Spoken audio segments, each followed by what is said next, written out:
Previously on She Ate My. So I was about I think I was a sophomore in high school. At the time, I used to be friends with this girl, but we stopped being friends because she tried to play me on the train and I wasn't having it and I embarrassed her. Chantel was downstairs on the platform waiting on the A train. The crackhead would not stop laughing. Like, when I woke up, my headphones were literally hanging on top of my back. She runs and tries to go to the turnstile, the spinny one, and I snatch her by her jacket to pull her back. Two of my friends come into the room and they're like, Star, Chantel's in the library. So I turned to my Spanish teacher and I'm like, Gucci, like, I'm gonna go to the library real quick. He was like, Estrellita, please don't get in trouble. Like, Star, you can't afford to get in trouble. Yeah, see, I was on a cool team, baby girl was a track star, little cutie in the Levi's, had a booty like a black. Estrellita, please don't get in trouble. Like, Star, you can't afford to get in trouble right now. Don't do nothing bad. So I'm like, nah, it's okay. I'm not gonna get in trouble. So I go to the library and Chantel's in there with whatever culture she was representing, because I don't remember what she is. She's just a being, okay? So I go to the library and Chantel's in there. So I walk up to her and I'm like, where's my iPod? She goes, Star, I already told you I don't have your iPod. I was like, where's my iPod? Because I know you're lying.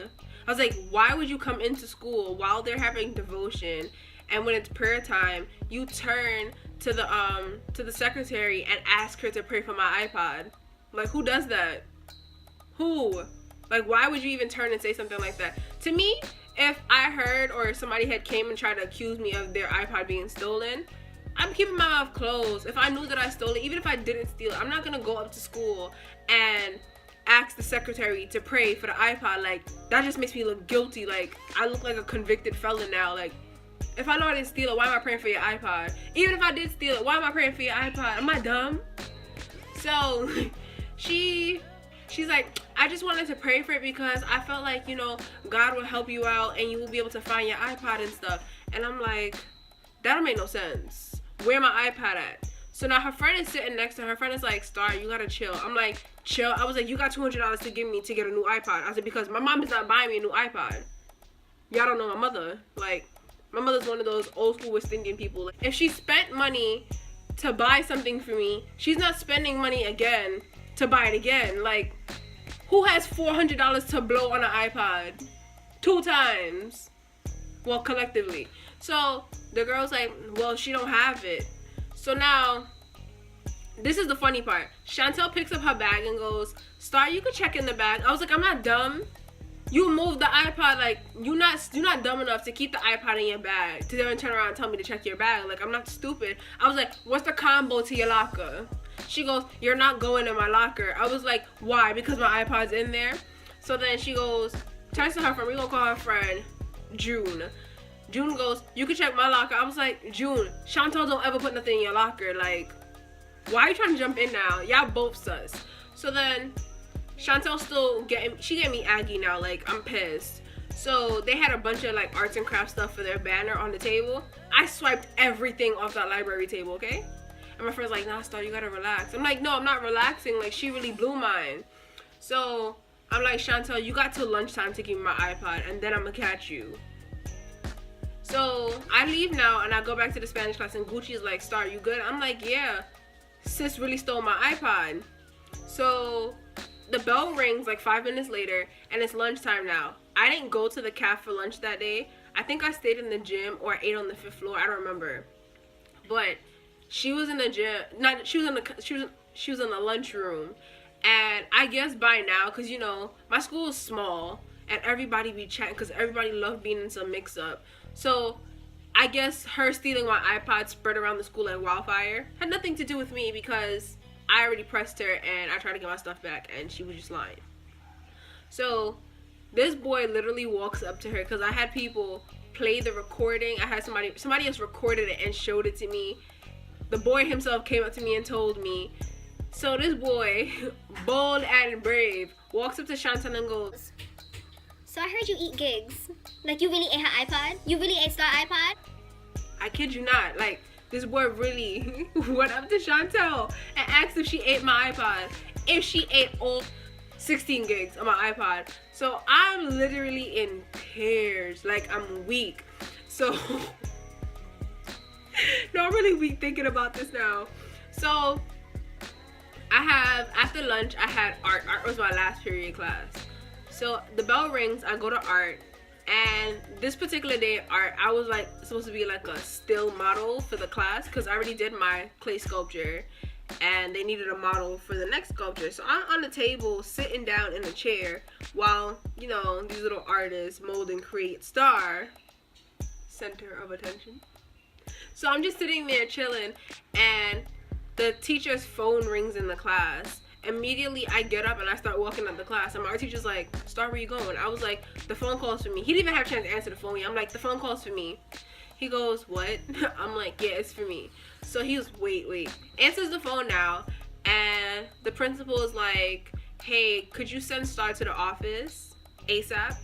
So he gets up the phone, he goes, Star, you gotta go to the office. I was like, I know, I'm on my way. And I'm taking my stuff. He was like, no, don't take your stuff. I was like, I promise you, I'm gonna be there till the bell rings. He goes, no, you're not, Star. I'm like, no, I honestly am. So he goes, just leave your stuff, you can come back after. So then I leave and I go to the office, and these heifers had me sitting in the hallway for a good 20 minutes. I could have been in class just modeling, could have been in the class like posed up while these people sculpt me, but no, they wanted to be trite and have me sitting outside the office. So I'm sitting there, and 20 minutes later the principal opens the office door and he goes, Star, why don't you step inside? So I get up and I walk into the office, and freaking Chantel in the damn office crying her little crocodile Dundee tears, crying. So I'm like, are you kidding me? Are you kidding me? So I sit down and the principal goes, before we start this meeting, let's pray. Little disclaimer, if you guys didn't know, I've been in Christian school my entire life, so pray for everything. So we're sitting in the office, he goes, Star, so we're gonna say a word of prayer. I'm like, okay, cool. I bow my head and I close my eyes respectively to God. And he goes, Star, could you pray? This way they had me messed up. I opened my eye, like I opened one eye because I really thought my principal was bugging. I'm like, huh? He goes, could you pray? And I'm like, I'm not in the right frame of mind right now to pray. I was like, I promise you, if I pray right now, my words won't even leave this room. Like, God will not hear my prayer. That's how mad I am. So he goes, no, it's okay. I'm like, no, I'm not praying. So then he's like, Chantel, could you pray? I think this is exactly how her prayer went. Don't get me wrong, I feel like this is exactly what she said. So without further ado, this is Chantel's prayer. Dear Heavenly Father, we come to this office to be respectful and to find clarity, to be able to find Star's iPod, and to, dear God, please help Star to, open up her heart so she can be forgiving and so that she can actually realize that I, Chantel, did not steal her iPod, and I just want the best for her, and I just hope that she finds her iPod, God. And, sometimes in life we get things all mistaken, and I don't want it to be that way with Star. I just want everything to be all cleared up. Amen. So while she's sitting down there praying this blasphemous prayer, I'm just sitting with my eye open because I'm shocked. I'm like, this fool really sitting in the office praying. So that's all we have for part 2 of this story. Stay tuned for part 3. Don't forget to like, comment, subscribe, and share this video, guys. See, I adored you, wanted you in my dorm room, but seemed like I bored you, now I'm looking like poor you, what? She stabbed my heart with a stainless, I ran off with some whack nigga, that shall remain nameless, all cause of his lameness, that lameness rubbed off, that band done drove